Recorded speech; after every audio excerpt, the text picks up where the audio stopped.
Well, you mentioned that you had some VA. Did you have any service-connected time with the No. military? No. So it was all smoke jumping and rescue and that kind of stuff. Mm-hmm.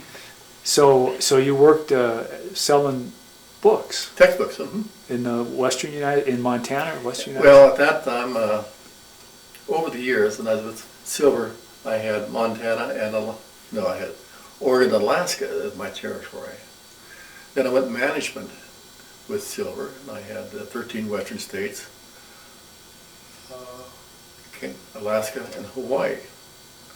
I left them, that's when I joined Baker and Taylor. Essentially I had almost the same configuration, except I had 3 provinces of Canada. Wow.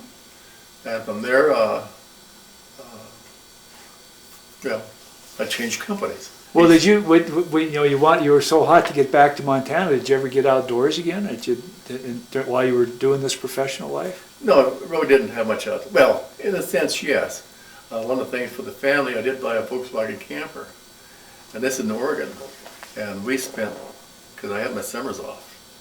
Oh, you only worked in the school year? Yeah. Oh, that's a good deal. So we spent a lot of time on the Volkswagen camper. Then I bought a 21-foot trailer, and I had the Volkswagen camper and the 21-foot trailer.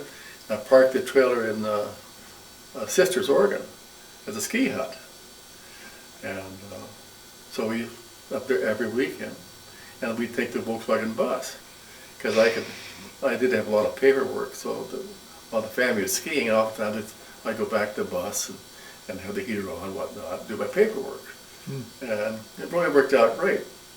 Then when I went to management, that kind of ended things.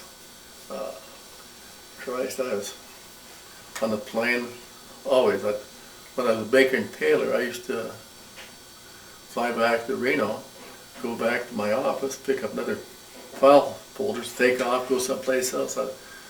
My job was to keep them happy. We had, for example, the total budget for LA's public libraries was ours. And I've forgotten how many branch libraries they had and so forth. All the orders went through us. If they sneezed, I was down there. And entertaining, did a lot of entertaining. Matter of fact, for a while, my company car left in San Jose Airport.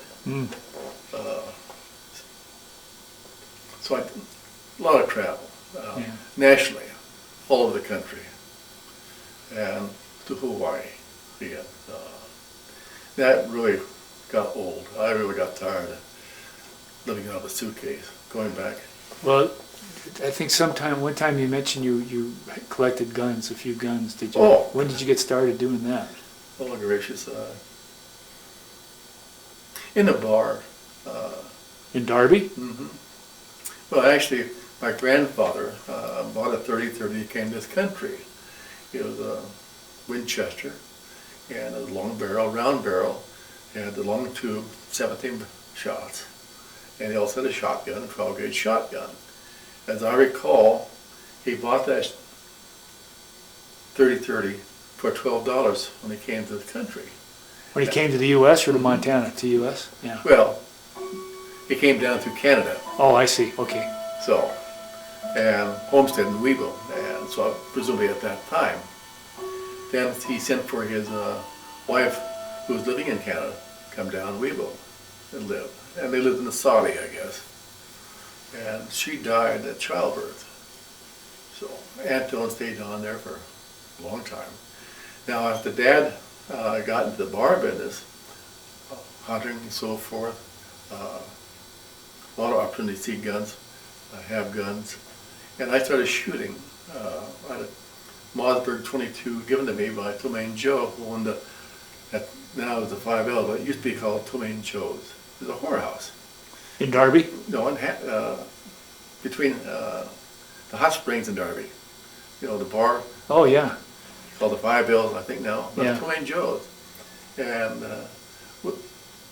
the folks were real good friends, and Tomaine Joe had this custom-built 22 built, or one of her boyfriends or whoever gave it to her. He had a short stock for a woman, had 4.5-inch add-on, screw-on rifling. Otherwise, the gun was smoothbore. the design behind it was so you shoot 22 shot in it without beating up the riflings. So, as a youngster, I used to take that 22 out and go up to the park in Darby and shoot, did a lot of shooting later on. Gophers, so I'd go down to the gamble store, the charge account, and get whatever bullets I wanted, 22, and go out shooting gophers. And that became my pastime. After I got my driver's license, we had a 41 Colt. We got my kid from Texas, an '06 infield, made into a sporter, and a 410 Winchester. So I used to go out shooting gophers with my 22, anything 50 yards, 75 yards, I shoot gophers with. Under 15 yards, then I'd try to shoot them with a pistol, that 41 Colt. 100 yards or more, the military sights on it, I used a 110 grain '06 bullet. And I used to dust off those gophers. I can't claim I ever got one. The 410 was just a plain thing. We had a lot of, I used to go on the creek side, porcupines.